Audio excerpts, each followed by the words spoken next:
Avui, 3 d'abril, entra en vigor la nova llei d'eficiència processal que bàsicament el que fa és exigir com a requisit de procedibilitat de les demandes un mètode alternatiu de la solució de conflictes. Què vol dir?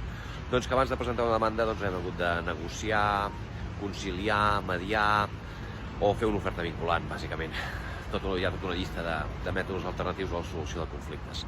Això que pot semblar molt xulo i molt fantàstic, l'únic que farà a la pràctica és encarir el preu dels serveis legals, que ja són prou cars. Els advocats tota la vida ho hem fet, això.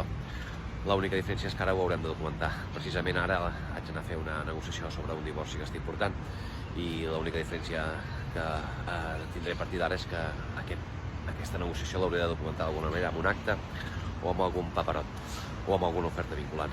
No té més rellevància que això. El que sí que té rellevància és que ara apareixeran del no-res tota mena d'advocats que es faran dir col·laboratius, mediadors, conciliadors i altres paraulotes d'aquestes que el que faran és prendre't la moto, que això és la panacea, és collonut, no has d'anar mai al jutjat perquè parlant la gent s'entén i esclar, els acords seran fantàstics i tot serà molt ràpid. A la pràctica, però, això és molt perillós perquè hi ha moltes coses que aquests fantàstics advocats col·laboratius, mediadors, conciliadors, moltes coses que no saben, però és que a més hi ha coses que no saben ni que existeixen.